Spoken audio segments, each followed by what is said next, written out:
The Dunwich Horror by H.P. Lovecraft.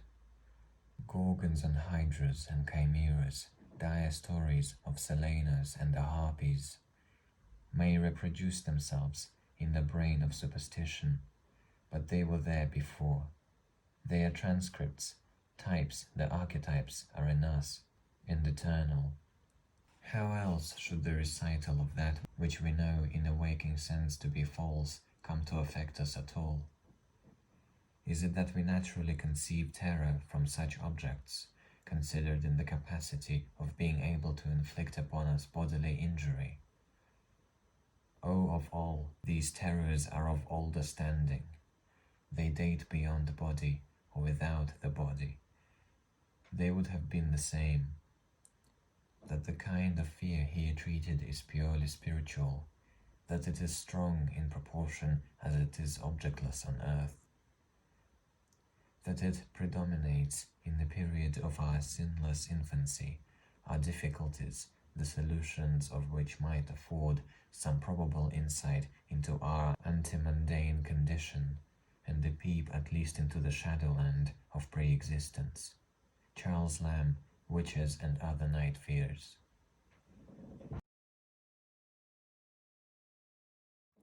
When a traveler in north-central Massachusetts takes the wrong fork at the junction of Aylesbury Pike just beyond Dean's Corners, he comes upon a lonely and curious country.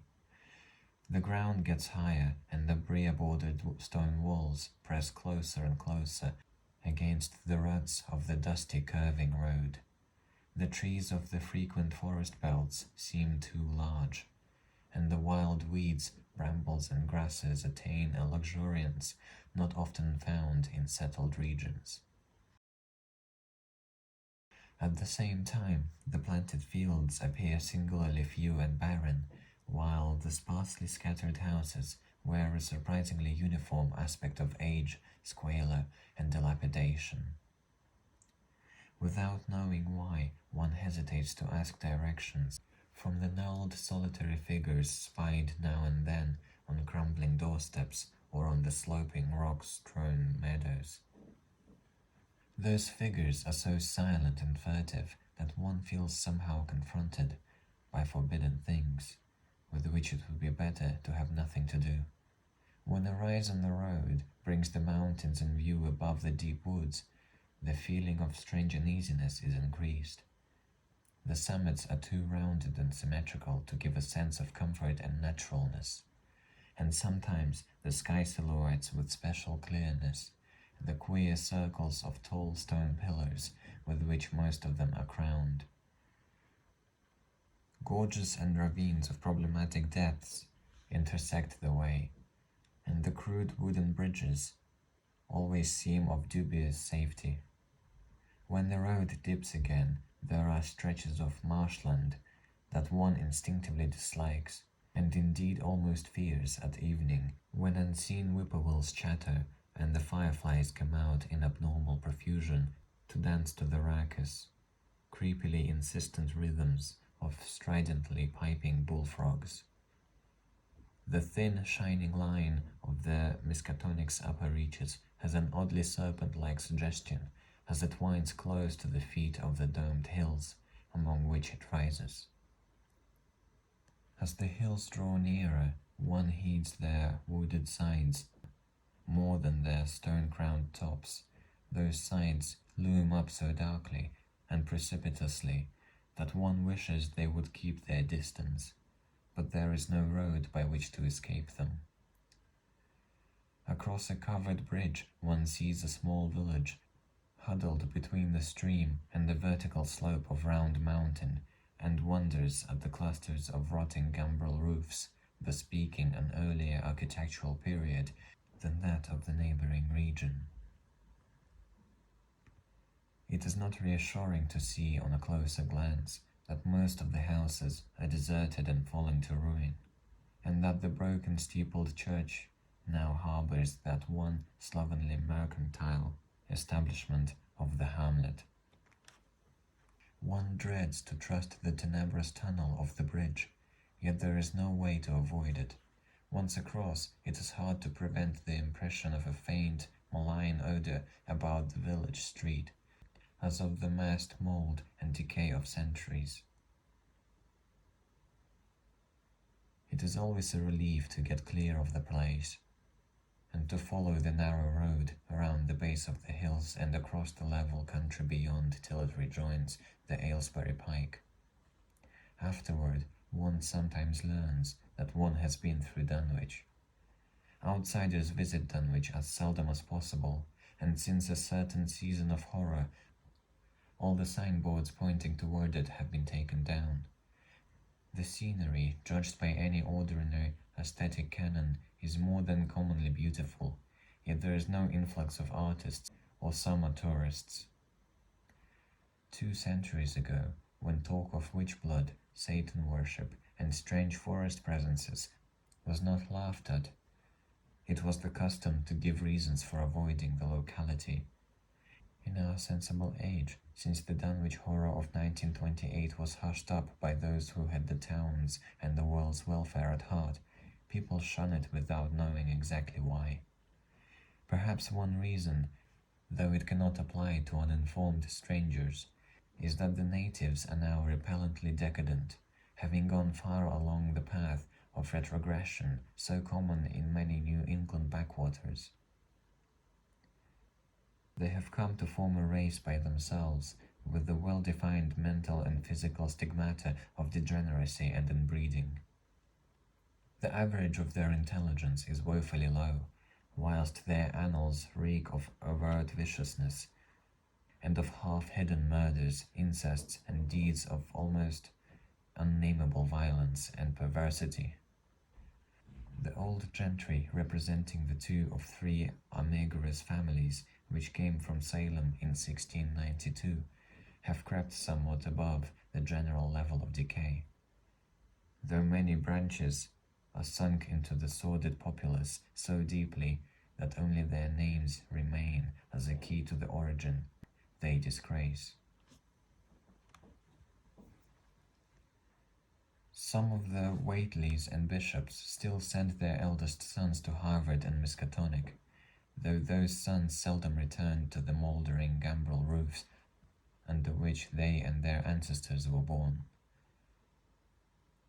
No one, even those who have the facts concerning the recent horror, can say just what is the matter with Dunwich, though old legends speak of unhallowed rites and conclaves in the Indians, amidst which they called forbidden shapes of shadow out of the great rounded hills, and made wild, orgiastic prayers that were answered by loud cracklings and rumblings from the ground below.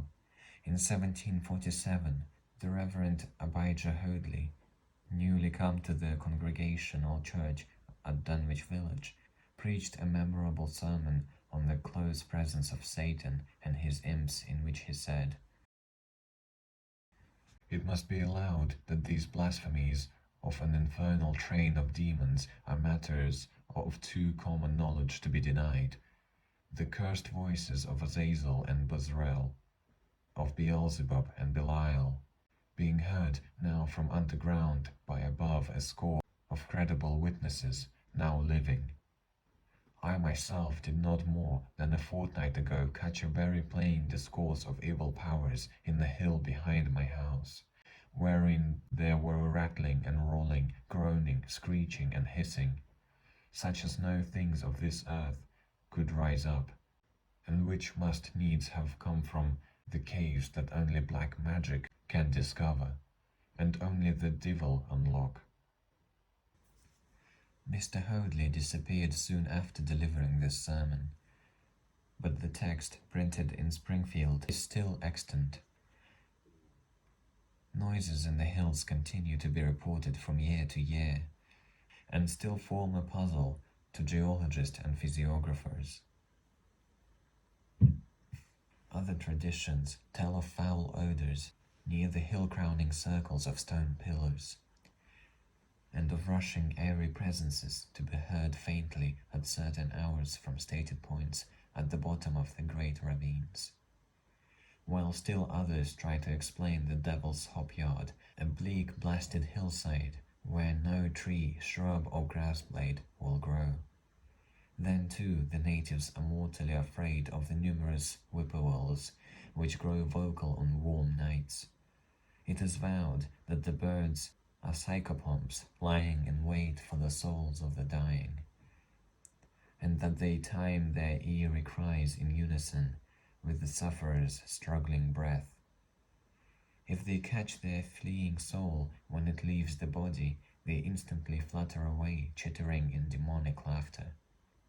But if they fail, they subside gradually into a disappointed silence. These tales, of course, are obsolete and ridiculous, because they come down from very old times. Dunwich is indeed ridiculously old, older by far than any of the communities within 30 miles of it.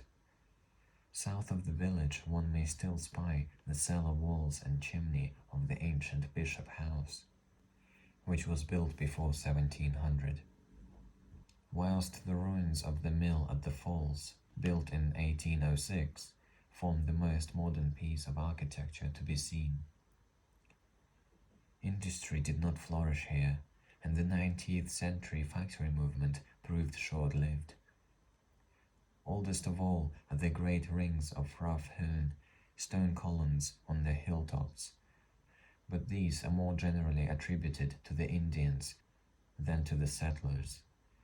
Deposits of skulls and bones found within these circles around the sizable table-like rock on Sentinel Hill sustain the popular belief that such spots were once the burial places of the Pocumtucks, even though many ethnologists, disregarding the absurd improbability of such a theory, persist in believing the remains Caucasian. For a decade, the annals of the Whateleys sink indistinguishably into the general life of a morbid community used to their queer ways and hardened to their May Eve and All Hallows orgies. Twice a year they would light fires on the top of Sentinel Hill, at which times the mountain rumblings would recur with greater and greater violence, while at all seasons there were strange and portentous doings at the lonely farmhouse. In the course of time, callers professed to hear sounds in the sealed upper story even when all the family were downstairs, and they wondered how swiftly or how lingeringly a cow or bullock was usually sacrificed. There was talk of a complaint to the Society of the Prevention of Cruelty to Animals, but nothing ever came of it, since Dunwich folk are never anxious to call the outside world's attention to themselves. About 1923, when Wilbur was a boy of 10, whose mind, voice, stature, and bearded face gave all the impressions of maturity, a second great siege of carpentry went on at the old house. It was all inside the sealed upper part, and from bits of discarded lumber, people concluded that the youth and his grandfather had knocked out all the partitions and even removed the attic floor, leaving only a vast open void between the ground story and the peaked roof. They had torn down the great central chimney too, and fitted the rusty range with a flimsy outside tin stovepipe. In the spring after this event, old Whately noticed the growing number of whippoorwills that would come out of Cold Spring Glen to chirp under his window at night. He seemed to regard the circumstance as one of great significance, and told the loungers at Osborne's that he thought his time had almost come. "The whistle just in tune with my breathing now," he said, "and I guess they're getting ready to catch my soul. They know it's a-going out, and don't calculate to miss it. You'll know, boys, after I'm gone, whether they get me or not. If they do, they'll keep up a singing and laughing till break of day. If they don't, they'll kinda quiet down like. I expect them and the souls they hunt to have some pretty tough tussles sometimes." On Lammas night 1924, Dr. Houghton of Aylbury was hastily summoned by Wilbur Whately, who had lashed his one remaining horse through the darkness and telephoned from Osborne's in the village. He found old Whately in a very grave state, with a cardiac action and stertorous breathing that told of an end not far off. The shapeless albino daughter and oddly bearded grandson stood by the bedside, whilst from the vacant abyss overhead there came a disquieting suggestion of rhythmical surging or lapping, as of the waves on some level bench. The doctor, though, was chiefly disturbed by the chattering night birds outside, a seemingly limitless legion of whippoorwills that cried their endless message in repetitions, timed diabolically to the wheezing gasps of the dying man. It was uncanny and unnatural. Too much, thought Dr. Houghton, like the whole of the region he had entered, so reluctantly in response to the urgent call. Toward 1 o'clock, old Whately gained consciousness and interrupted his wheezing to choke out a few words to his grandson. "More space, Willie, more space soon. You grows, and that grows faster. It'll be ready to serve you soon, boy. Open up the gates to Yog Sothoth with the long chant that he'll find on page 751 of the complete edition. And then put a match to the prison, fire from earth, can't burn it now." He was obviously quite mad. After a pause, during which the flock of whippoorwills outside adjusted their cries to the altered tempo, while indications of the strange hill noises came from afar off, he added another sentence or two. "Feed it regular, Willie, and mind the quantity, but don't let it grow too fast for the place, for if it bursts quarters or gets out before it opens to Yorks or Thoth, it's all over and no use. Only them from beyond can make it multiply and work. Only them, the old uns, as want to come back."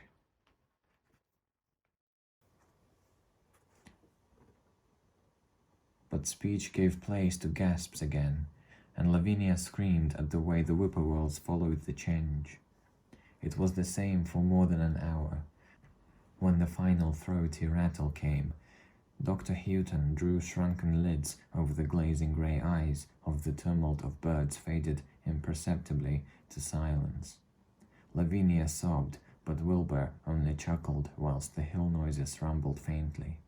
"They didn't get him," he muttered in his heavy bass voice. Wilbur was by the time a scholar of really tremendous erudition in his one-sided way, and was quietly known by correspondence to many librarians in distant places where rare and forbidden books of old are kept. He was more and more hated and dreaded around Dunwich because of certain youthful disappearances which suspicion laid vaguely at his door, but was always able to silence inquiry through fear or through use of that fund of old-time gold which still, as in his grandfather's time, went forth regularly and increasingly for cattle buying. He was now tremendously mature of aspect, and his height, having reached the normal adult limit, seemed inclined to wax beyond that figure in 1925, when a scholarly correspondent from Miskatonic University called upon him one day, and departed pale and puzzled. He was fully 6 3/4 feet tall. Through all the years, Wilbur had treated his half-deformed albino mother with a growing contempt, finally forbidding her to go to the hills with him on May Eve and Hallowmas. And in 1926, the poor creature complained to Mammy Bishop of being afraid of him. "There's more about him as I know that I can tell you, Mammy," she said. "And nowadays there's more know what I know myself. I vow for God. I don't know what he wants nor what he's trying to do." That Halloween, the hill noises sounded louder than ever, and fire burned on Sentinel Hill, as usual.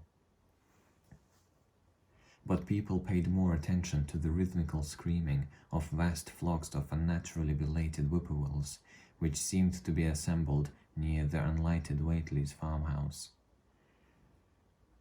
After midnight, their shrill notes burst into a kind of pandemoniac cachinnation which filled all the countryside, and not until dawn did they finally quiet down. Then they vanished, hurrying southward, where they were fully a month overdue. What this meant, no one could quite be certain till later. None of the country folk seemed to have died, but poor Lavinia Waitley, the twisted albino, was never seen again. In the summer of 1927, Wilbur repaired 2 sheds in the farmyard and began moving his books and effects out to them. Soon afterward, Earl Sawyer told the loungers at Osborne's that more carpentry was going on in the Waitley farmhouse.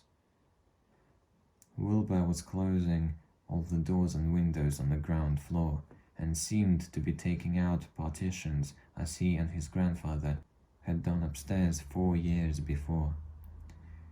He was living in one of the sheds, and Sawyer thought he seemed unusually worried and tremulous.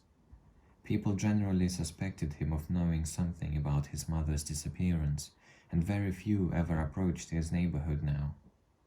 His height had increased to more than 7 feet, and showed no signs of ceasing its development. The following winter brought an event no less strange than Wilbur's first trip outside the Dunwich region.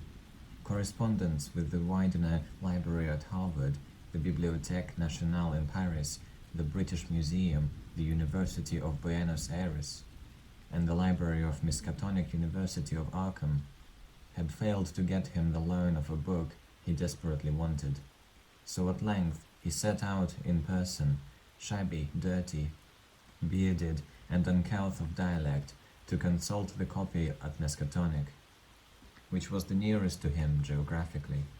Almost 8 feet tall, and carrying a cheap new valise from Osborne's general store, the dark and goatish gargoyle appeared one day in Arkham in quest of the dreaded volume kept under lock and key at the college library. The hideous Necronomicon of the mad Arab Abdul al-Azred, in Olaus Wormius Latin version, as printed in Spain in the 17th century.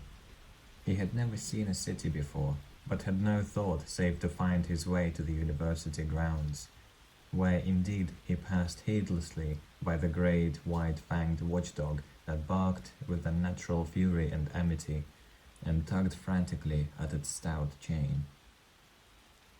Wilbur had with him the priceless but imperfect copy of Dr. Dee's English version, which his grandfather had bequeathed him, and upon receiving access to the Latin copy, he at once began to collate the 2 texts with the aim of discovering a certain passage, which would have come on the 751st page of his own defective volume. This much he could not civilly refrain from telling the librarian.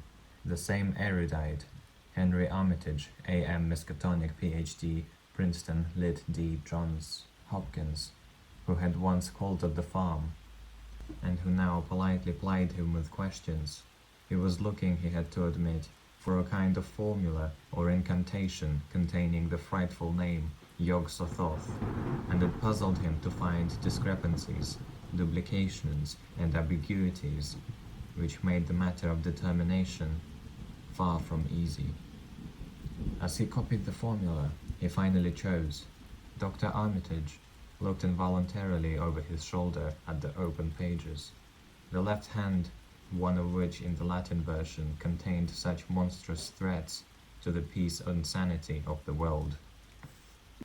Nor is it to be thought, ran the text as Armitage mentally translated it, that man is either the oldest or the last of earth's masters, or that the common bulk of life and substance walks alone.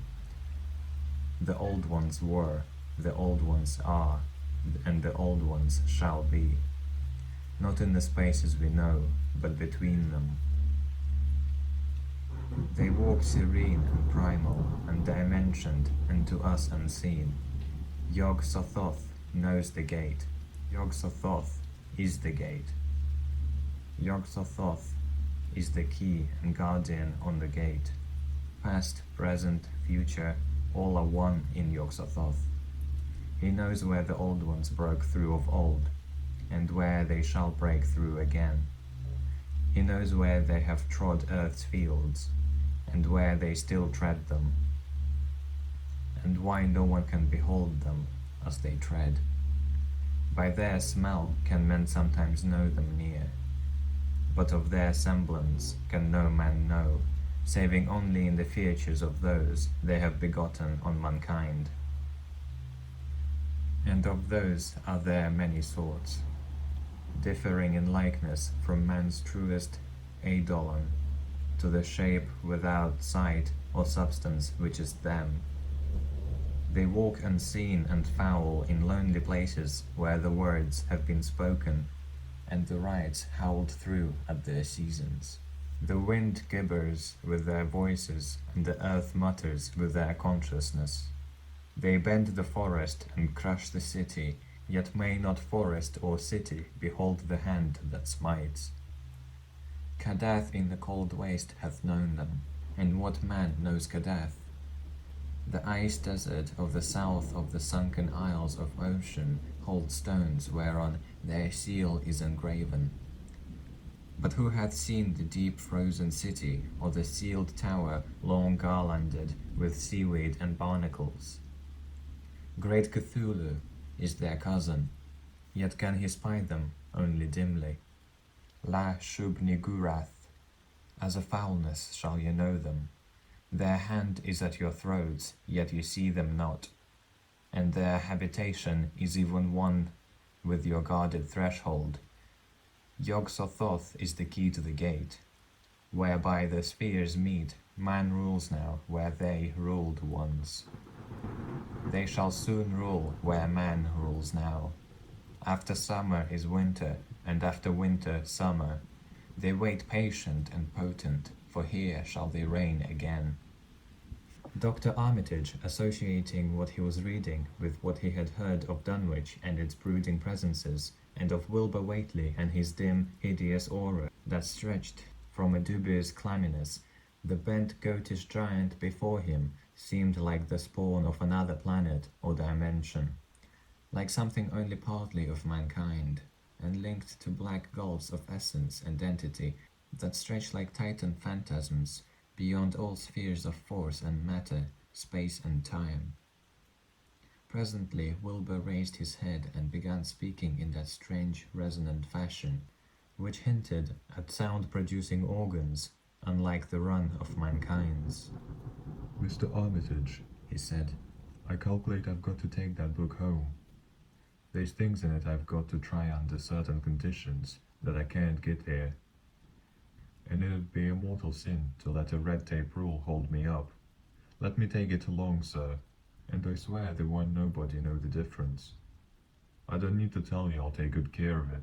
It won't me that put this D copy in the shape it is. He stopped as he saw firm denial on the librarian's face, and his own goatish features grew crafty. Armitage, half ready to tell him he might make a copy of what parts he needed, thought suddenly of the possible consequences and checked himself. There was too much responsibility in giving such a being the key to such blasphemous outer spheres. Whately saw how things stood and tried to answer lightly. Well, all right. If you feel that way about it, maybe Harvard won't be so fussy as you be. And without saying more, he rose and strode out of the building, stooping at each doorway. Armitage heard the savage yelping of the great watchdog, and studied Whately's gorilla-like lope as he crossed the bit of campus visible from the window. He thought of the wild tales he had heard, and recalled the old Sunday stories in the Advertiser. These things and the lore he had picked up from Dunwich rustics and the villagers during his one visit there, unseen things not of earth, or at least not of tridimensional earth, rushed footed and horrible through New England's glens, and brooded obscenely on the mountain tops. Of this he had long felt certain. Now he seemed to sense the close presence of some terrible part of the intruding horror, and to glimpse a hellish advance in the black dominion of the ancient and once passive nightmare. He locked away the Necronomicon with a shudder of disgust, but the room still reeked with an unholy and unidentifiable stench. "As a foulness shall we know them," he quoted. Yes, the odour was the same as that which had sickened him at the Whately farmhouse less than 3 years before. He thought of Wilbur, goatish and ominous once again, and laughed mockingly at the village rumours of his parentage. "Inbreeding?" Armitage muttered, half aloud to himself. Great God, what simpletons! Show them Arthur Macon's great god Pan, and they'll think it a common Dunwich scandal. But what thing, what cursed shapeless influence, on or off this three-dimensioned earth, was Wilbur Whately's father? Born on Candlemas 9 months after May Eve of 1912, when the talk about the queer earth noises reached clear to Arkham. What walked on the mountains that May night? What rude mass horror fastened itself on the world in half-human flesh and blood? During the ensuing weeks, Dr. Armitage set about to collect all possible data on Wilbur Whately and the formless presences around Dunwich. He got in communication with Dr. Houghton of Aylesbury, who had attended old Whately in his last illness, and found much to ponder over in the grandfather's last words, as quoted by the physician. A visit to Dunwich village failed to bring out much that was new, but a close survey of the Necronomicon, in those parts which Wilbur had sought so avidly, seemed to supply new and terrible clues to the nature, methods, and desires of the strange evil so vaguely threatening this planet. Talks with several students of archaic law in Boston, and letters to many others elsewhere, gave him a growing amazement, which passed slowly through varied degrees of alarm to a state of really acute spiritual fear. As the summer drew on, he felt dimly that something ought to be done about the lurking terrors of the upper Miskatonic Valley, and about the monstrous being known to the human world as Wilbur Whately. The Dunwich horror itself came between Lammas and their equinox in 1928, and Dr. Armitage was among those who witnessed its monstrous prologue. He had heard, meanwhile, of Whately's grotesque trip to Cambridge, and of his frantic efforts to borrow or copy from the Necronomicon at the Widener Library. Those efforts had been in vain, since Armitage had issued warnings of the keenest intensity to all librarians having charge of the dreaded volume. Wilbur had been shockingly nervous at Cambridge, anxious for the book, yet almost equally anxious to get home again, as if he feared the results of being away long. Early in August, the half-expected outcome developed, and in the small hours of the 3D, Dr. Armitage was awakened suddenly by the wild, fierce cries of the savage watchdog on the college campus. Deep and terrible, the snarling, half-mad growls and barks continued, always in mounting volume, but with hideously significant pauses. Then there rang out a scream from a wholly different throat, such a scream as roused half the sleepers of Arkham and haunted their dreams ever afterward, such a scream as could come from no being born of earth or wholly of earth. Armitage, hastening into some clothing and rushing across the street and lawn to the college buildings, saw that others were ahead of him, and heard the echoes of a burglar alarm still shrilling from the library, though shoot black and gaping in the moonlight. What had come had indeed completed its entrance, for the barking and the screaming, now fast fading into a mixed low growling and moaning, proceeded unmistakably from within. Some instinct warned Armitage that what was taking place was not a thing for unfortified eyes to see, so he brushed back the crowd with authority as he unlocked the vestibule door. Among the others he saw Professor Warren Rice and Dr. Francis Morgan, men to whom he had told some of his conjectures and misgivings. And these two he motioned to accompany him inside. The inward sounds, except for a watchful, droning whine from the dog, had by this time quite subsided. But Armitage now perceived with a sudden start that a loud chorus of whippoorwills among the shrubbery had commenced a damnably rhythmical piping, as if in unison with the last breaths of a dying man. The building was full of a frightful stench, which Dr. Armitage knew too well, and the three men rushed across the hall to the small genealogical reading room, whence the low whining came. For a second nobody dared to turn on the light, then Armitage summoned up his courage and snapped the switch. One of the three, it is not certain which, shrieked aloud at what sprawled before them among disordered tables and overturned chairs. Professor Rice declares that he wholly lost consciousness for an instant, though he did not stumble or fall. The thing that lay half bent on its side, in a foetid pool of greenish-yellow ichor and tarry stickiness, was almost 9 feet tall, and the dog had torn off all the clothing and some of the skin. It was not quite dead, but twitched silently and spasmodically, while its chest heaved in monstrous unison with the mad piping of the expectant whippoorwills outside. Bits of shoe leather and fragments of apparel were scattered about the room, and just inside the window an empty canvas stack lay where it had evidently been thrown. Near the central desk a revolver had fallen, a dented but undischarged cartridge later explaining why it had not been fired.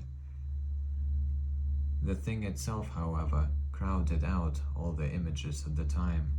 It would be tried and not wholly accurate to say that no human pen could describe it, but one may properly say that it could not be visibly visualized by anyone whose ideas of aspect and contour are too closely bound up with the common life forms of this planet and of the 3 known dimensions. It was partly human, beyond a doubt, with very man-like hands and head, and the goatish chinless face had the stamp of the Whateleys upon it. But the torso and lower parts of the body were teratologically fabulous, so that only generous clothing could ever have enabled it to walk on earth unchallenged or uneradicated. Above the waist it was semi-anthropomorphic, though its chest, where the dog's rending paws still rested watchfully, had the leathery, reticulated hide of a crocodile or alligator. The back was piebald with yellow and black and dimly suggested the squamous covering of a certain snake. Below the waist, though, it was the worst, for here all human resemblance left off and sheer fantasy began. The skin was thickly covered with coarse black fur, and from the abdomen a score of long greenish-grey tentacles with red sucking mouths protruded limply. Their arrangement was odd, and seemed to follow the symmetries of some cosmic geometry unknown to Earth or the solar system. On each of the hips, deep set in a kind of pinkish, ciliated orbit, was what seemed to be a rudimentary eye,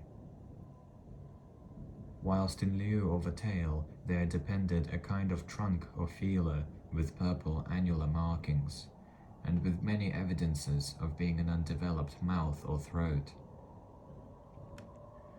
The limbs, save for their black fur, roughly resembled the hind legs of prehistoric Earth's giant saurians, and terminated in ridgy veined pads that wore neither hooves nor claws. When the thing breathed, its tails and tentacles rhythmically changed color, as if from some circulatory cause normal to the non-human side of its ancestry.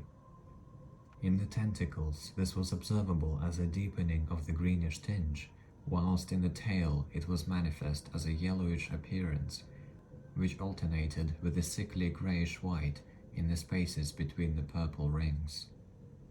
Of genuine blood there was none, only the faded greenish-yellow ichor which trickled along the painted floor beyond the radius of the stickiness, and left a curious discoloration behind it.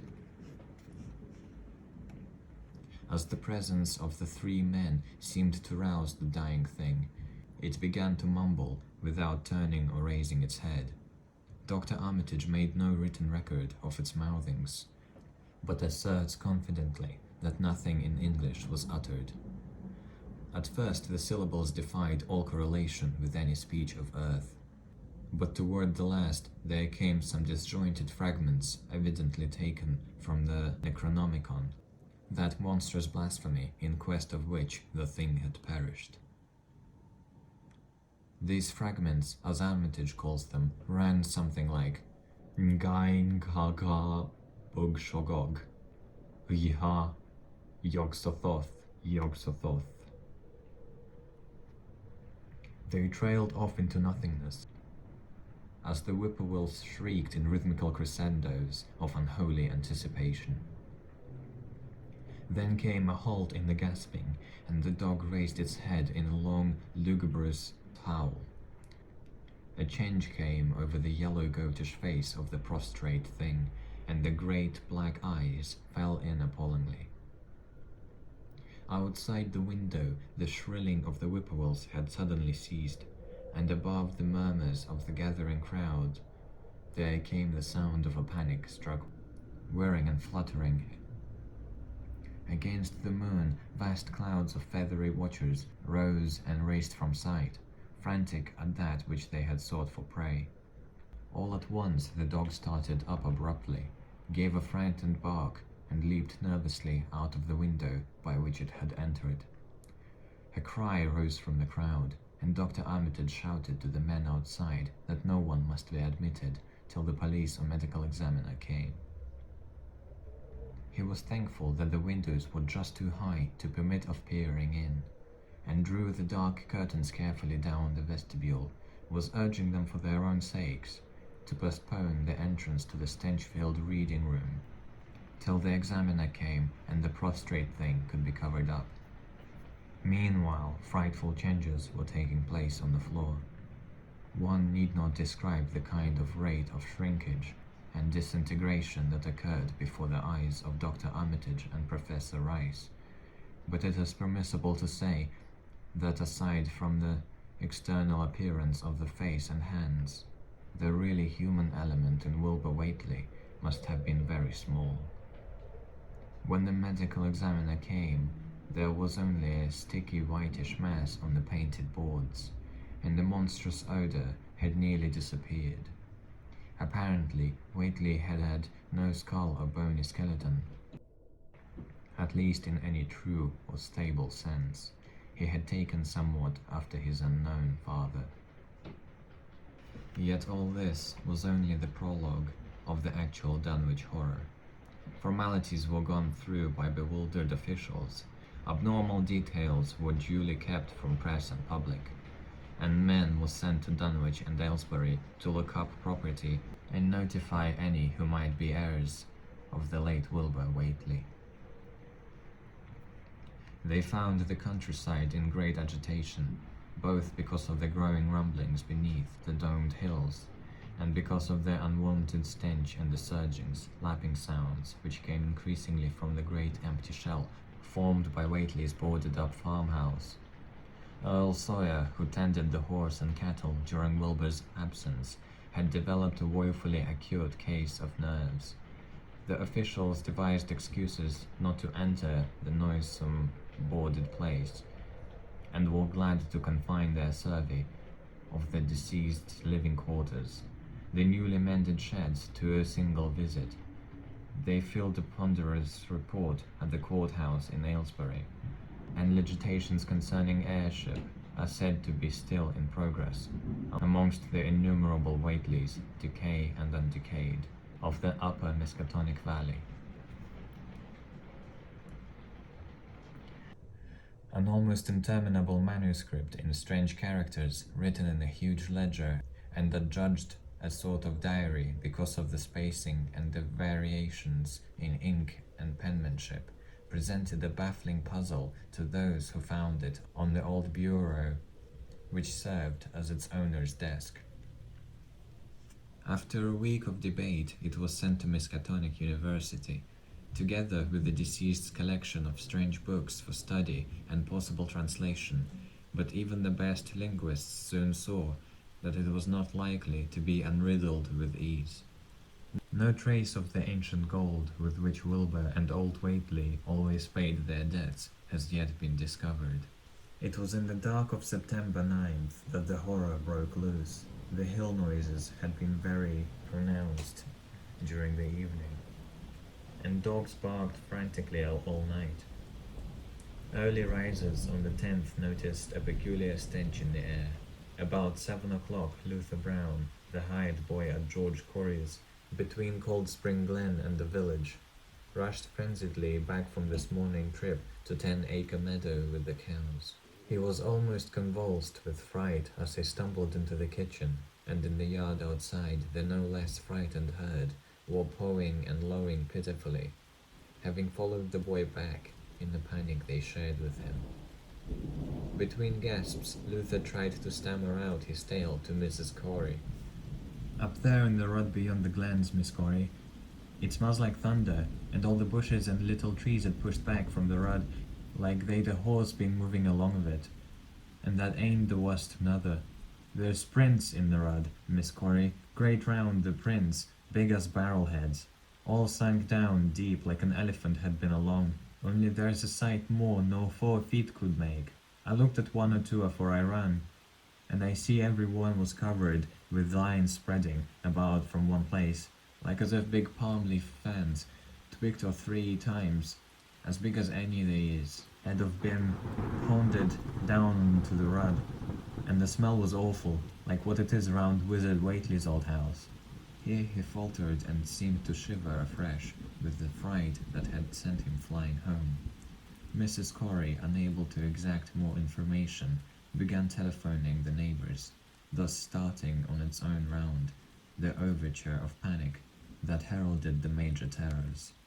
When she got Sally Sawyer, housekeeper at Seth Bishop's, the nearest place to Whately's, it became her turn to listen instead of transmit. For Sally's boy, Chauncey, who slept poorly, had been up on the hills towards Whately's, and had dashed back in terror after one look at the place, and at the pasturage where Mr. Bishop's cow had been left out all night. "Yes, Miss Corey," came Sally's tremulous voice over the party wire. "Chauncey, he just come back at Boston and couldn't half talk for being scared. He says all Whately's house is all blowed up, with the timbers scattered round like there'd been dynamite inside. Only the bottom floor ain't through, but it's all covered with a kind of tart-like stuff that smells awful and drips down often and ages onto the ground where the side timbers is blown away. And there's awful kind of marks in the yard. 2 great round marks, bigger round than a hogshead, and all sticky with stuff like is on the blowed-up house. Chancey says they leads off into the meadows, where a great swath widened and barn and matted down, and all the stone walls tumbled every which way wherever it goes. And he says he, Miss Corey, as how he sought to look for Seth's cows. Frighted as he was, found him in the upper pasture nigh the devil's hop yard in an awful shape. Half of 'em's clean gone, and nigh half of 'em left is sucked most dry of blood, with sores on 'em like there's been on Whately's cattle ever since Clavinier's black brat was born. Seth is gone out now to look at 'em, though I vow he won't care to get very nigh Wizard Whately's. Chancey didn't look careful to see where big matter down swath led after it left the pasturage, but he says he thinks it pointed toward the glen run to the village. I tell you, Miss Corey, there is something abroad that ain't ought to be abroad.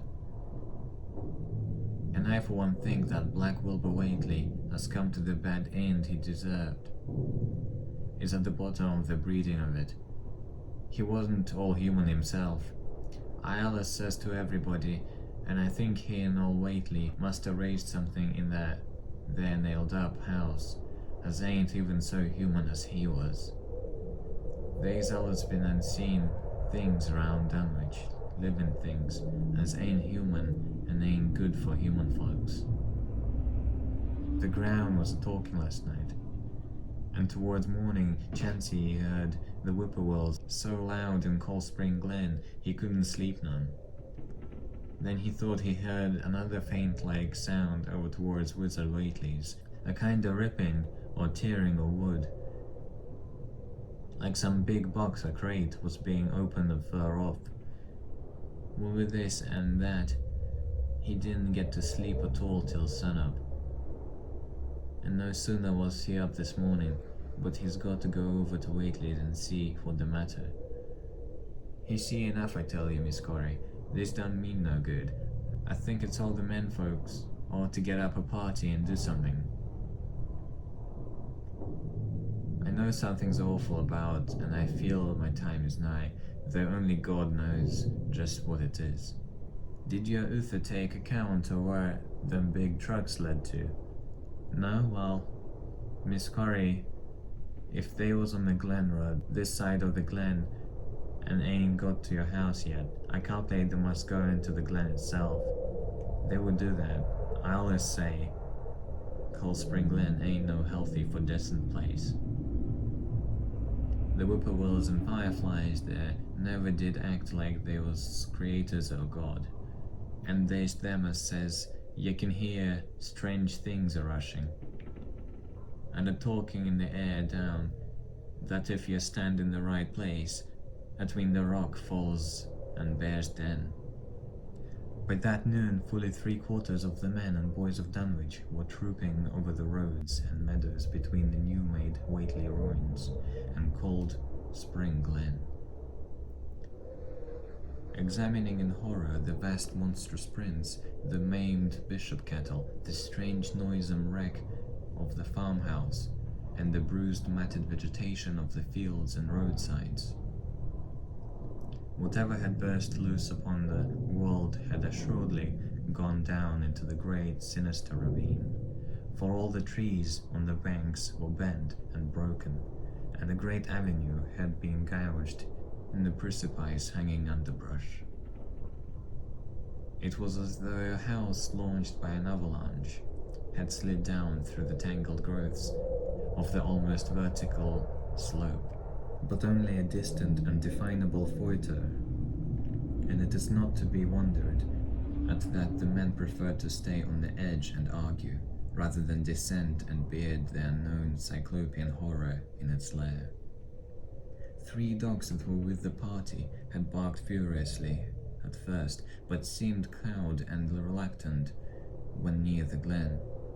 Someone telephoned the news to the Aylesbury Transcript, but the editor, accustomed to wild tales from Dunwich, did no more than concoct a humorous paragraph about it, an item soon afterward reproduced by the Associated Press.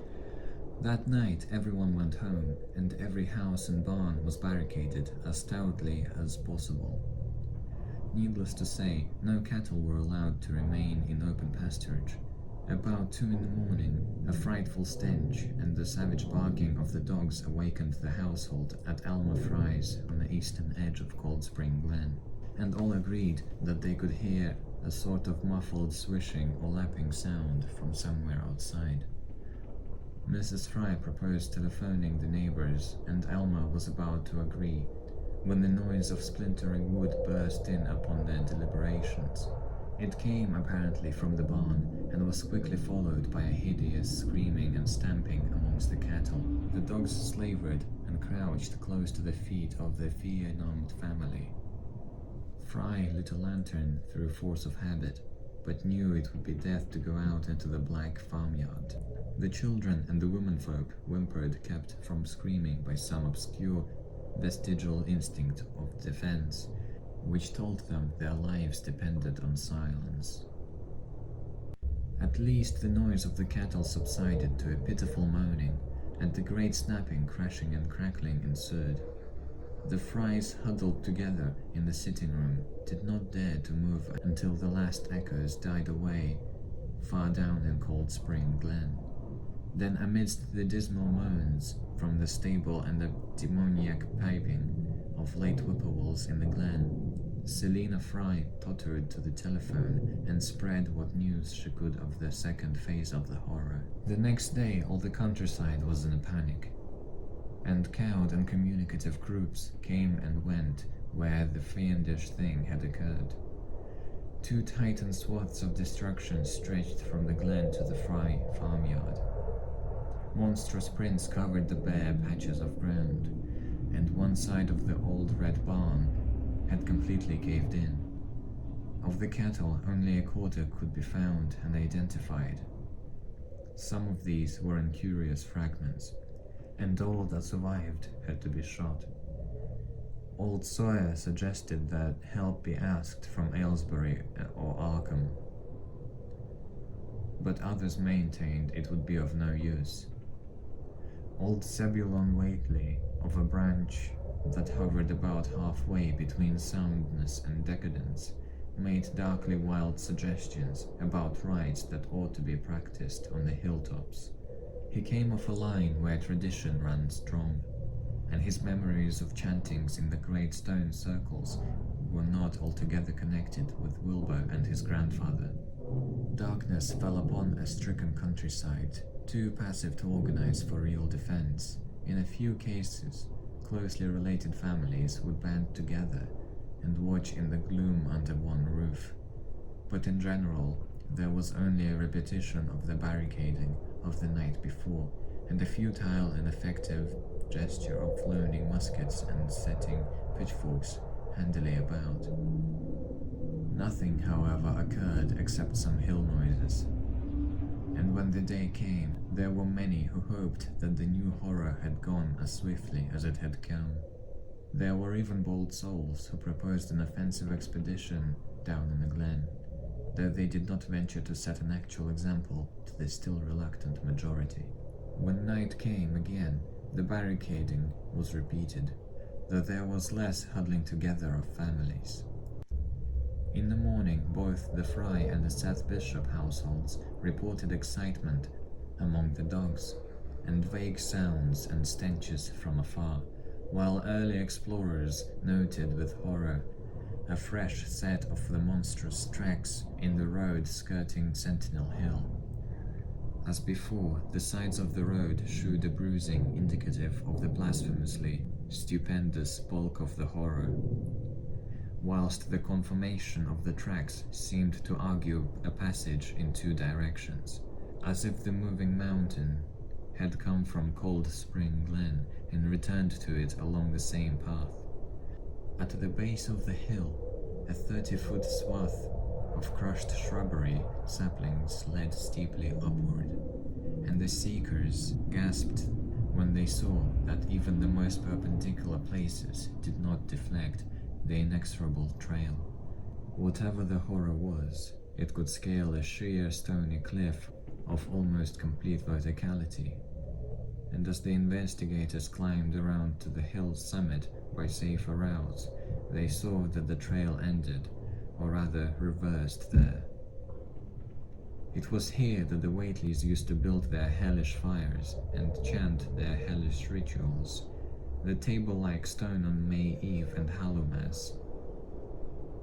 Now that the very stone formed the center of a vast space, thrashed around by the mountainous horror, whilst upon its slightly concave surface was a thick and voted deposit of the same tarry stickiness observed on the floor of the ruined Whately farmhouse when the horror escaped. Men looked at one another and muttered. Then they looked down the hill. Apparently the horror had descended by a route much the same as that of its ascent. To speculate was futile. Reason, logic, and normal ideas of motivation stood confounded. Only old Zebulon, who was not with the group, could have done justice to the situation or suggested a plausible explanation. Thursday night began much like the others, but it ended less happily. The whippoorwills in the glen had screamed with such unusual persistence that many could not sleep, and about 3 a.m., all the party telephones rang tremulously. Those who took down their receivers heard a fright-mad voice shriek out, "Help! Oh God!" And some thought a crashing sound followed the breaking off of the exclamation. There was nothing more. No one dared to do anything, and no one knew till morning whence the call came. Then those who had heard it called everyone on the line, and found that only the Frys did not reply. The truth appeared an hour later, when a hastily assembled group of armed men trudged out of the Fry place at the head of the glen. It was horrible, yet hardly a surprise. There were more swaths and monstrous prints. But there was no longer any house. It had caved in like an eggshell, and amongst the ruins nothing living or dead could be discovered, only a stench and a tarry stickiness. The Alma Frys had been erased from Dunwich. In the meantime, a quieter yet even more spiritually poignant phase of the horror had been blackly unwinding itself behind the closed door of a shelf-lined room in Arkham. The curious manuscript record or diary of Wilbur Whately, delivered to Miskatonic University for translation, had caused much worry and bafflement among the experts in languages, both ancient and modern. Its very alphabet, notwithstanding a general resemblance to the heavily shaded Arabic used in Mesopotamia, being absolutely unknown to any available authority. The final conclusion of the linguists was that the text represented an artificial alphabet giving the effect of a cipher, though none of the usual methods of cryptographic solution seemed to furnish any clue, even when applied on the basis of every tongue the writer might conceivably have used. The ancient books taken from Whately's quarters, while absorbingly interesting and in several cases promising to open up new and terrible lines of research among philosophers and men of science, were of no assistance whatever in this matter. One of them, a heavy tome with an iron clasp, was in another unknown alphabet, this one of a very different cast and resembling Sanskrit more than anything else. The old ledger was at length given wholly into the charge of Dr. Armitage, both because of his peculiar interest in the Whately matter and because of his wide linguistic learning and skill in the mystic formulae of antiquity and the Middle Ages. Armitage had no idea that the alphabet might be something esoterically used by certain forbidden cults, which have come down from old times, and which have inherited many forms and traditions from the wizards of the Saracenic world. That question, however, he did not deem vital, since it would be unnecessary to know the origin of the symbols, if, as he suspected, they were used as a cipher in a modern language. It was his belief that, considering the great amount of text involved, the writer would scarcely have wished the trouble of using another speech than his own, save perhaps in certain special formulae and incantations. Accordingly, he attacked the manuscript with the preliminary assumption that the bulk of it was in English. Dr. Armitage knew, from the repeated failures of his colleagues, that the riddle was a deep and complex one, and that no simple mode of solution could merit even a trial. Although late August he fortified himself with the massed law of cryptography, drawing upon the fullest resources of his own library, and wading night after night amidst the arcana of Trithemius Polygraphia, Geabaster Portas de Fortivis, Literarum Notis, De Vigineris Traitedes, Chiffras, Falconer's Cryptomnesis, Patefactor, Davies, and Thickness's 18th century treatises, and such fairly modern authorities as Blair, von Martin, and Kluber's Cryptographic. He interspersed his study of the books with attacks on the manuscript itself, and in time became convinced that he had to deal with one of those subtlest and most ingenious of cryptograms, in which many separate lists of corresponding letters are arranged like the multiplication table, and the message built up with arbitrary keywords known only to the initiated. The older authorities seemed rather more helpful than the newer ones, and Armitage concluded that the code of the manuscript was one of great antiquity, no doubt handed down through a long line of mystical experimenters. Several times he seemed near daylight, only to be set back by some unforeseen obstacle. Then, as September approached, the clouds began to clear. Certain letters, as used in certain parts of the manuscript, emerged definitely and unmistakably, and it became obvious that the text was indeed in English. On the evening of September 2nd, the last major barrier gave way, and Dr. Armitage read for the first time a continuous passage of Wilbur Whately's annals. It was in truth a diary, as all had thought, and it was couched in a style clearly showing the mixed occult erudition and general literacy of the strange being who wrote it. Almost the first long passage that Armitage deciphered an entry dated November 26, 1916. I shall go to those poles when the earth is cleared off.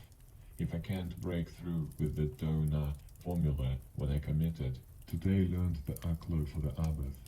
It ran, which he did not like, it being answerable from the hill and not from the air. That upstairs, more ahead of me than I had thought it would be. And it is not like to have much earth brain.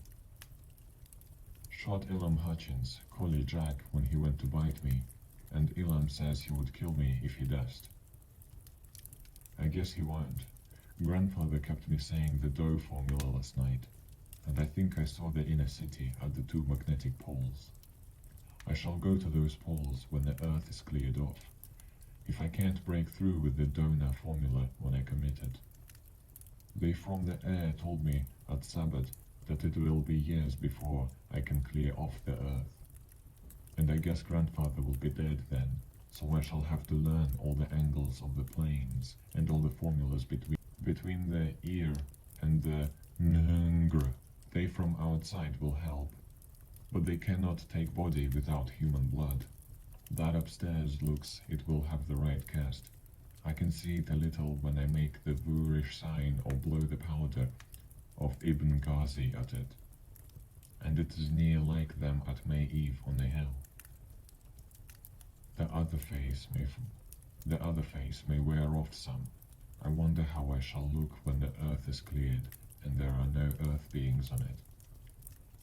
He that came with the Aklo Sabbath said I may be transfigured, there being much of outside to work on.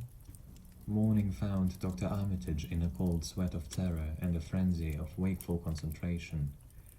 He had not left the manuscript all night, but sat at his table under the electric light, turning page after page, with shaking hands, as fast as he could decipher the cryptic text. He had nervously telephoned his wife he would not be home, and when she brought him a breakfast from the house, he could scarcely dispose of a mouthful. All that day he read on, now and then halted maddeningly, as the reapplication of the complex key became necessary. Lunch and dinner were brought him, but he ate only the smallest fraction of either. Toward the middle of the next night he drowsed off in his chair, but soon woke out of a tangle of nightmares almost as hideous as the truths and menaces to man's existence that he had uncovered. On the morning of September 4th, Professor Rice and Dr. Morgan insisted on seeing him for a while, and departed trembling and ashen grey. That evening he went to bed, but slept only fitfully. Wednesday, the next day, he was back at the manuscript, and began to take copious notes both from the current section and from those he had already deciphered. In the small hours of that night, he slept a little in an easy chair in his office, but was on the manuscript again before dawn. Sometime before noon, his physician, Dr. Hartwell, called to see him and insisted that he cease work. He refused, intimating that it was of the most vital importance for him to complete the reading of the diary and promising an explanation in due course of time.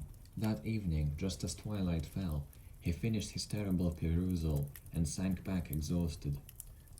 His wife, bringing his dinner, found him in a half-comatose state, but he was conscious enough to warn her off with a sharp cry when he saw her eyes wander towards the notes he had taken. Weakly rising, he gathered up the scribbled papers and sealed them all in a great envelope, which he immediately placed in his inside coat pocket. He had sufficient strength to get home, but was so clearly in need of medical aid that Dr. Hartwell was summoned at once.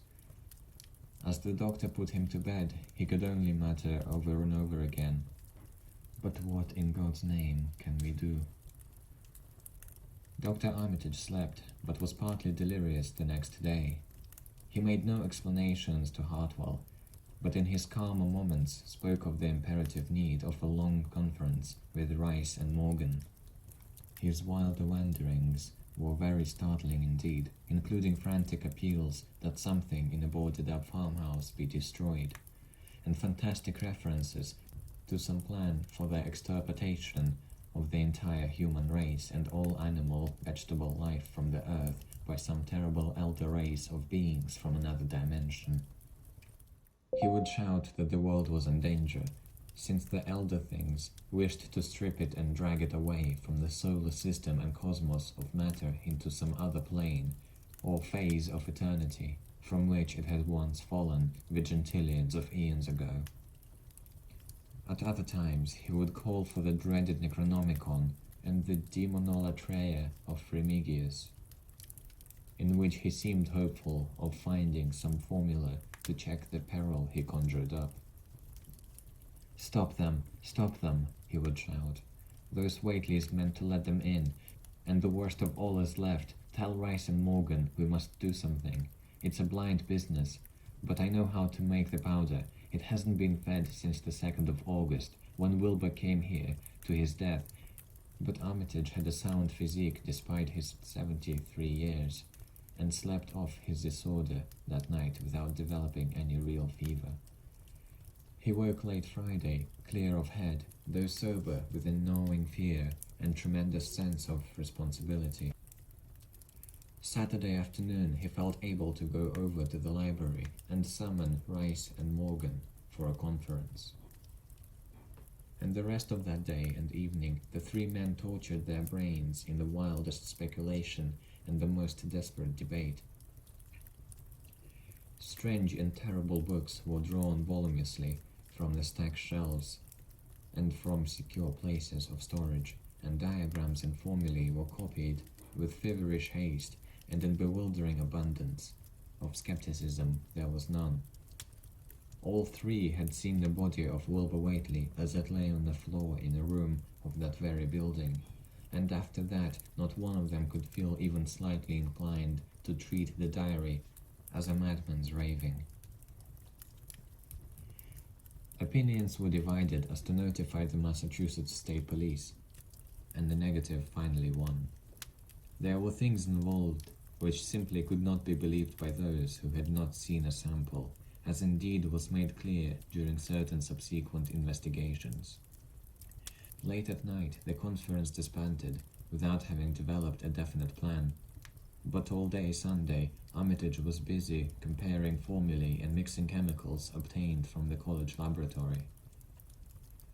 The more he reflected on the hellish diary, the more he was inclined to doubt the efficacy of any material agent in sampling out the entity which Wilbur Whately had left behind him. The earth-threatening entity which, unknown to him, was to burst down in a few hours and become the memorable Dunwich horror. Monday was a repetition of Sunday with Dr. Armitage, for the task in hand required an infinity of research and experiment. Further consultations of the monstrous diary brought about various changes of plan, and he knew that even in the end a large amount of uncertainty must remain. By Tuesday he had a definite line of action mapped out, and believed he would try a trip to Dunwich. Within a week. Then on Wednesday the great shock came, tucked obscurely away at the corner of the Arkham Advertiser, was a faceless little item of the Associated Press, telling what a record-breaking monster the bootleg whiskey of Dunwich had raised up. Armitage, half stunned, could only telephone for Rice and Morgan. Far into the night they discussed, and the next day was a whirlwind of preparation on the part of them all. Armitage knew he would be meddling with terrible powers, yet saw that there was no other way to annul the deeper and more malign meddling which others had done before him. Friday morning, Armitage, Rice and Morgan set out by motor for Dunwich, arriving at the village about 1 in the afternoon. The day was pleasant, but even in the brightest sunlight, a kind of quiet dread and portent seemed to hover about the strangely domed hills and the deep, shadowy ravines of the stricken region. Now and then, on some mountain top, a gaunt circle of stones could be glimpsed against the sky. From the air of hushed fright at Osborne's store, they knew something hideous had happened, and soon learned of the annihilation of the Elmer Fry house and family. Throughout that afternoon, they rode around Dunwich, questioning the natives concerning all that had occurred, and seeing for themselves with rising pangs of horror and drear, Fry ruins with their lingering traces of the tarry stickiness, the blasphemous tracks in the Fry yard, the wounded Seth Bishop cattle, and the enormous swaths of disturbed vegetation in various places. The trail up and down Sentinel Hill seemed to Armitage of almost cataclysmic significance, and he looked long at the sinister altar-like stone of the summit. At length the visitors apprised of a party of state police which had come from Aylesbury that morning in response to the first telephone reports of the Fry tragedy, decided to seek out the officers and compare notes, as far as practicable. This, however, they found more easily planned than performed, since no sign of the party could be found in any direction. There had been 5 of them in a car, but now the car stood empty near the ruins in the Fry yard. The natives, all of whom had talked with the policeman, seemed at first as perplexed as Armitage and his companions. Then old Sam Hutchins thought of something and turned pale, nudging Fred far, and pointed to the dank deep hollow that yawned close by. God, He gasped. I told him not to go down there in the glen, and I never thought nobody'd do it with the tracks and that smell of the whippoorwills are screeching down there in the darker noonday. A cold shudder ran through natives and visitors alike, and every ear seemed strained in a kind of instinctive and conscious listening.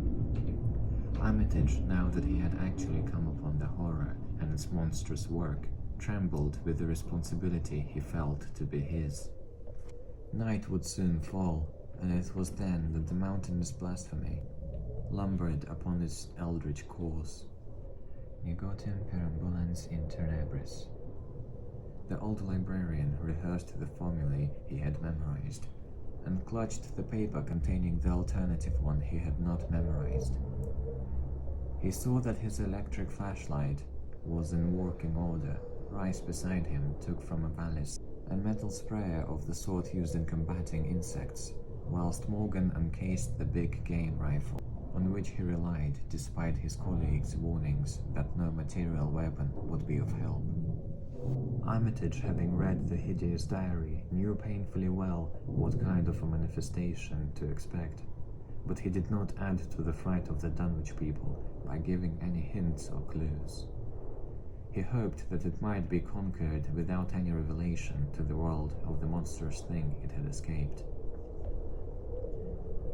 As the shadows gathered, the natives commenced to disperse homeward, anxious to bar themselves indoors despite the present evidence that all human locks and bolts were useless before a force that could bend trees and crush houses when it chose. They shook their heads at the visitors' plan to stand guard at the fry ruins near the glen, and as they left, had little expectancy of ever seeing the watchers again. There were rumblings under the hills that night, and the whippoorwills piped threateningly. Once in a while, a wind sweeping up out of Cold Spring Glen would bring a touch of ineffable foetor to the heavy night air.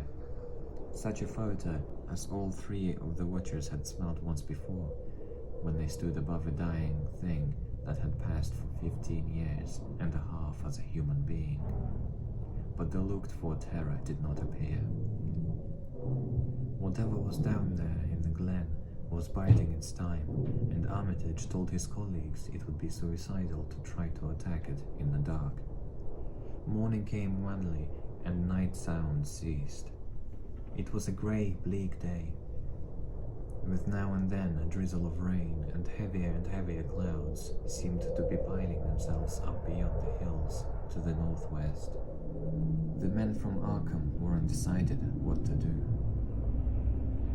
Seeking shelter from the increasing rainfall beneath one of the few undestroyed Fry outbuildings, they debated the wisdom of waiting or of taking the aggressive approach and going down into the glen in quest of the nameless, monstrous quarry. The downpour waxed in heaviness, and distant peals of thunder sounded from far horizons. Sheet lightning shimmered, and then a forky bolt flashed near at hand, as if descending into the accursed glen itself. The sky grew very dark, and the watchers hoped that the storm would prove a short, sharp one followed by clear weather. It was still gruesomely dark when, not much over an hour later, a confused babel of voices sounded down the road. Another moment browsed to view a frightened group of more than a dozen men running, shouting, and even whimpering hysterically. Someone in the lead began sobbing out words, and the Arkham men started violently when those words developed a coherent form. "Oh my God! Oh my God!" the voice choked out. "It's a-going again, and this time by day. It's out and moving. And only the Lord knows when it'll be on us all." The speaker panted into silence, but another took up his message. "Nigh an hour ago, Zeb Wakely here heard the phone ringing, and it was Miss Corey, George's wife, that lives down by the junction.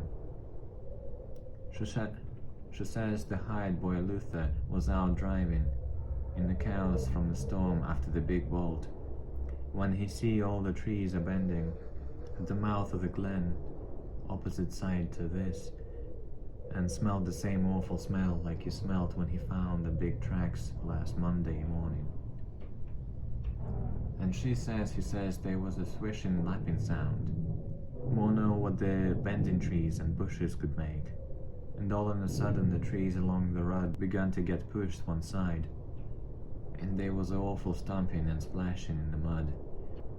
But mind you, Luther, he didn't see nothing at all. Only just the bending trees and underbrush. Then far ahead where Bishop's Brook goes under the road, he heard an awful creaking and straining on the bridge, and says he could tell a sound the wood was starting to crack and split, and all the whiles off on the road toward Wizard Whately's on Sentinel Hill. Luther, he had the guts to step up where he heard it first, and look at the ground. It was all mud and water, and the sky was dark, and the rain moved. There were still some of them awful prints, big as balls like he seen Monday. At this point, the first excited speaker interrupted. "But that ain't no trouble now. That was only the start. Zeb here was calling folks up and nobody was listening in when a call from Seth Bishop's got in. His housekeeper Sally was carrying on fit to kill. She'd just seen the trees abandoned beside the road, and says there was a kind of carrying mushy sound, like an elephant puffing and treading, heading for the house. Then she up and spoke sudden of a fearful smell, and says her boy Chancy was a-screaming, as how it was just like what he smelt up to the Whateleys' Revan's Monday morning, and the dogs was all barking and whining awful. And then she let out a terrible yell, and says the shed down the road had just caved in, like the storm had blowed it over. Only the wind weren't strong enough to do that. Everybody was listening, and we could hear lots of folks on the wire gasping. All to Aunt Sally, she yelled again, and says the front yard picket fence had just crumbled up, though there weren't no sign of what done it. Then everybody in the line could hear Chansey and old Seth Bishop yelling too, and Sally was shrieking about that something heavy had struck the house. Not lightning, not nothing, but something heavy, again the front, that kept launching itself again and again, though you couldn't see nothing out the front windows. Lines of fright deepened on every face, and Armitage, shaken as he was, had barely poise enough to prompt the speaker. And then, oh help, the house caving in, and on the wire we could hear a terrible crashing and a whole flock of screaming, just like when Elmer Fry's place was took, only worse. The man paused, and another of the crowd spoke. That's all. Not a sound or squeak over the phone after that. Just still like. We'd had heard it out Fords and wagons, and rounded up as many able-bodied men folks as we could get at Corey's place, and come up here to see what you thought best to do. Not but what I think is the Lord's judgment for our iniquities, that no mortal can ever set aside. Armitage saw that the time for positive action had come, and spoke decisively to the faltering group of frightened rustics. We must follow it, boys. He made his voice as reassuring as possible. I believe there is a chance of putting it out of business. You men know that those Whateleys were wizards. Well, this thing is a thing of wizardry, and must be put down by the same means. I've seen Wilbur Whately's diary and read some of the strange old books he used to read, and I think I know the right kind of spell to recite to make the thing fade away. Of course, one can't be sure, but we can always take a chance. It's invisible. I knew it would be. But there is a powder in this long-distance spray that might make it show up for a second. Later on, we'll try it. It's a frightful thing to have alive, but it isn't as bad as what Wilbur would have let in if he'd lived longer. You'll never catch what the world has escaped. Now we've only this one thing to fight, and it can't multiply. It can, though, do a lot of harm, so we mustn't hesitate to rid the community of it. We must follow it, and the way to begin is to go to the place that has just been wrecked. Let somebody lead the way. I don't know your roads very well, but I've an idea. There might be a shorter cut across lots. How about it?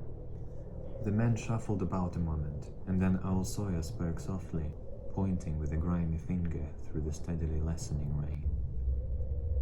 I guess you can get to Seth Bishop's quickest by cutting across the lowest meadow there, wading the brook at the low place, and climbing through Carrier's mowing, and the timber lot beyond that comes out on the upper road mighty nigh Seth's.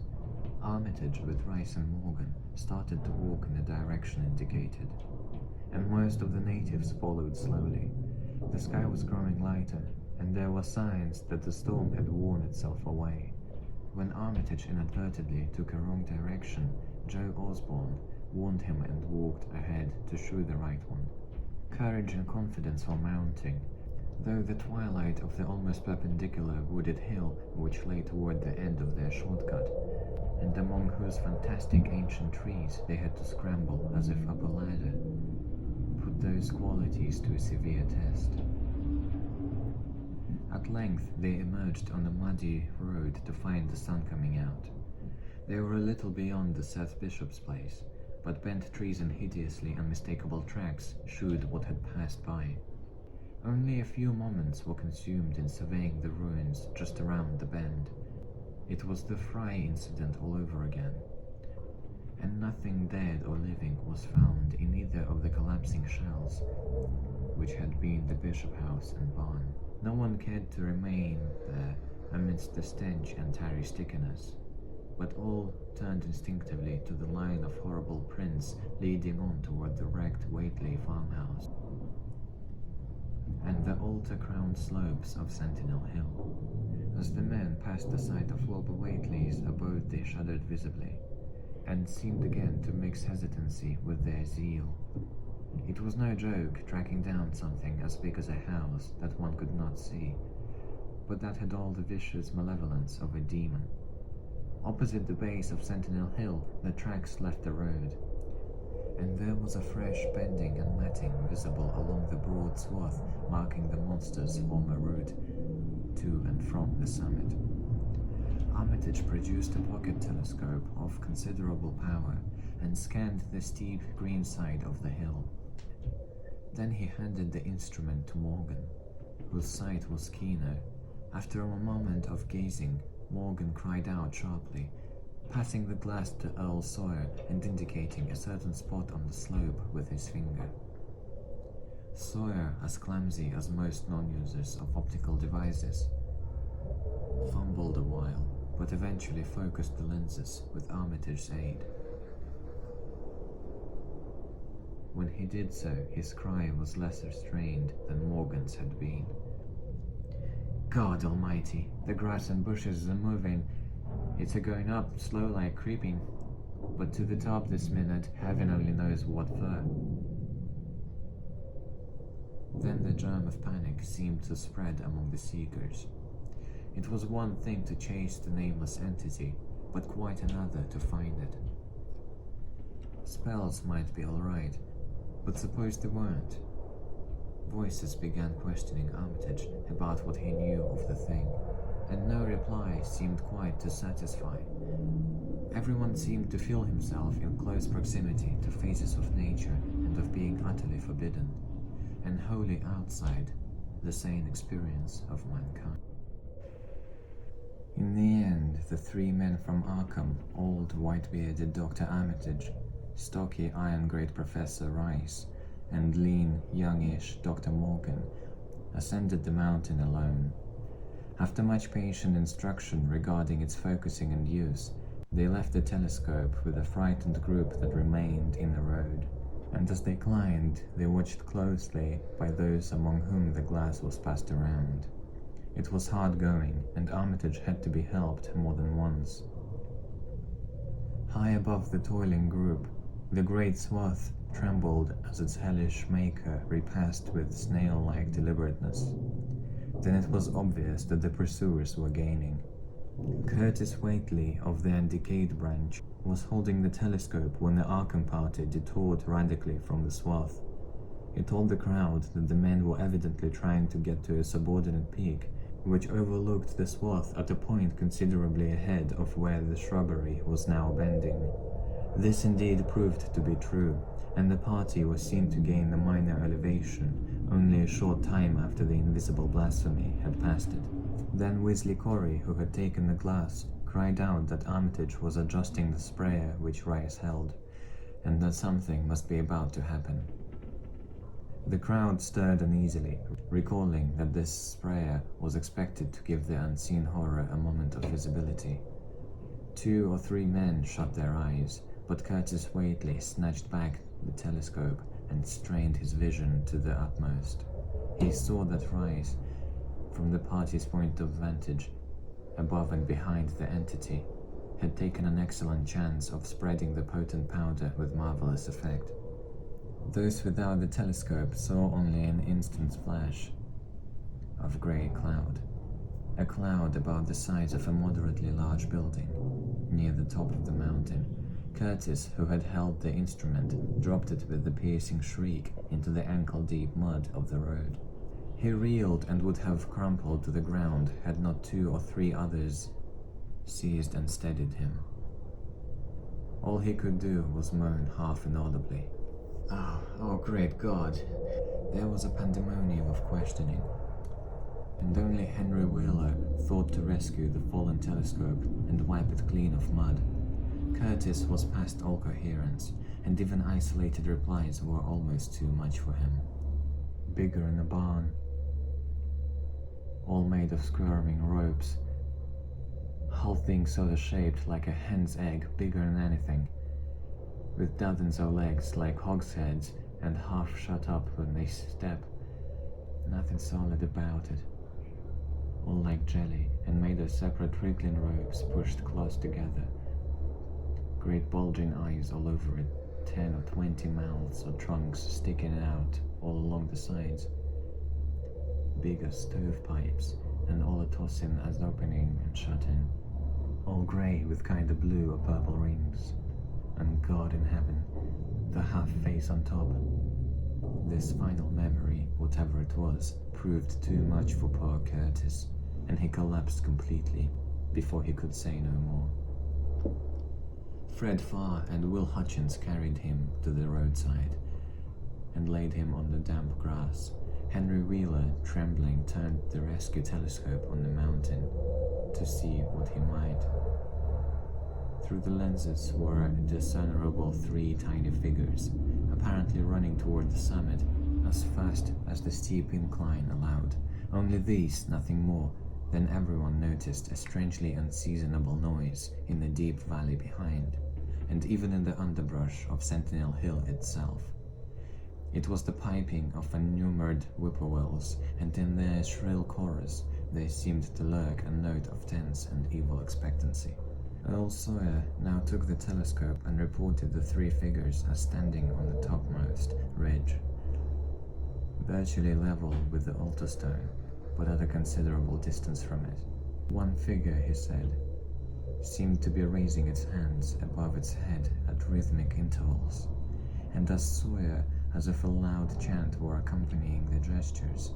The weird silhouette on that remote peak must have been a spectacle of infinite grotesqueness and impressiveness, but no observer was in a mood for aesthetic appreciation. "I guess he's saying the spell," whispered Wheeler, as he snatched back the telescope. The whippoorwills were piping wildly, and in a singularly curious irregular rhythm, quite unlike that of the visible ritual. Suddenly the sunshine seemed to lessen without the intervention of any discernible cloud. It was a very peculiar phenomenon, and was plainly marked by all. A rumbling sound seemed brewing beneath the hills, mixed strangely with the concordant rumbling, which clearly came from the sky. Lightning flashed aloft, and the wondering crowd looked in vain for the portents of storm. The chanting of the men from Arkham now became unmistakable, and Wheeler saw through the glass that they were all raising their arms in rhythmic incantation.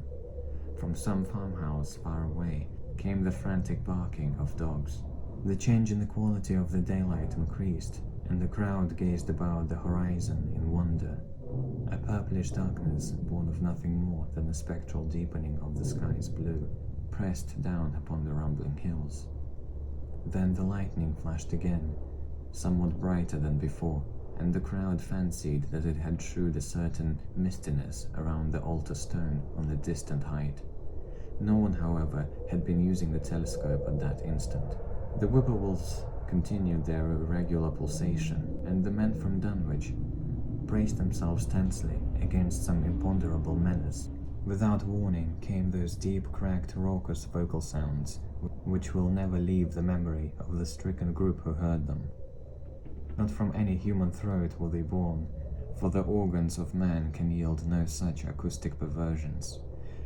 Rather would one have said they come from the pit itself, had not their source been so unmistakably the altar stone on the peak. It is almost erroneous to call them sounds at all, since so much of their ghastly infra-bass timbre spoke to dim seats of consciousness and terror far subtler than the ear.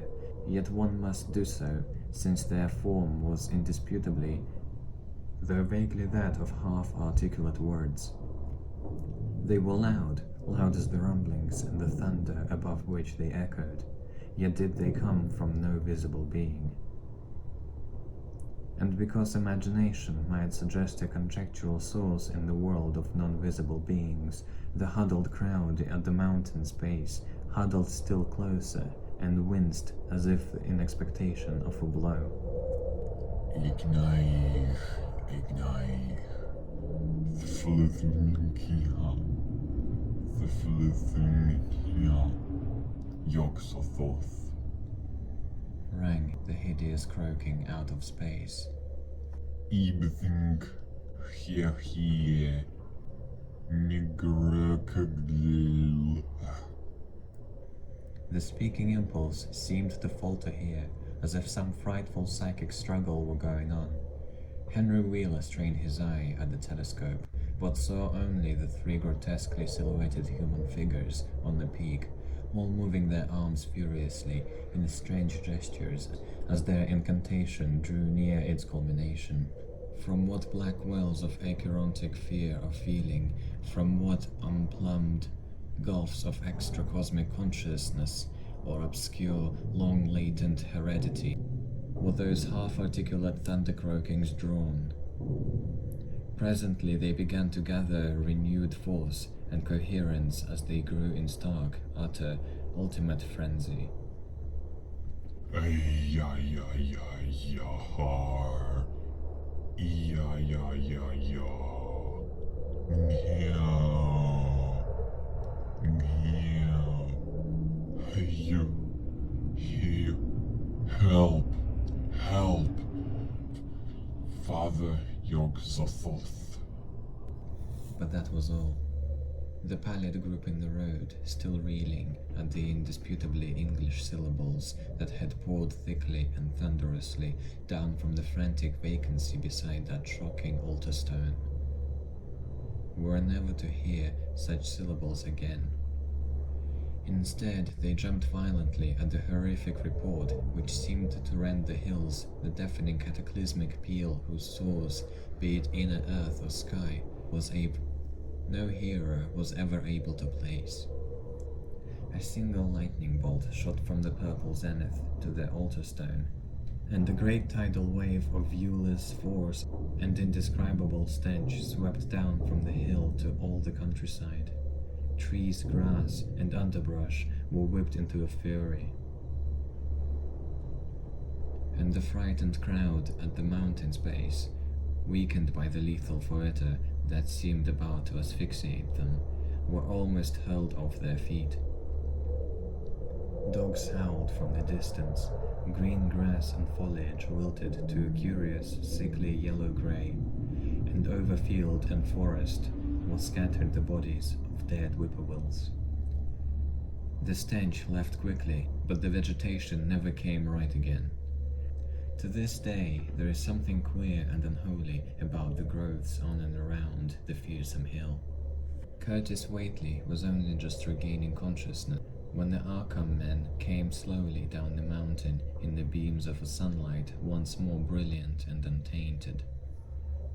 They were grave and quiet, and seemed shaken by memories and reflections even more terrible than those which had reduced the group of natives to a state of cowy querying. In reply to a jumble of questions, they only shook their heads and reaffirmed one vital fact. "The thing has gone forever," Armitage said. "It has been split up into what it was originally made of, and can never exist again. It was an impossibility in a normal world.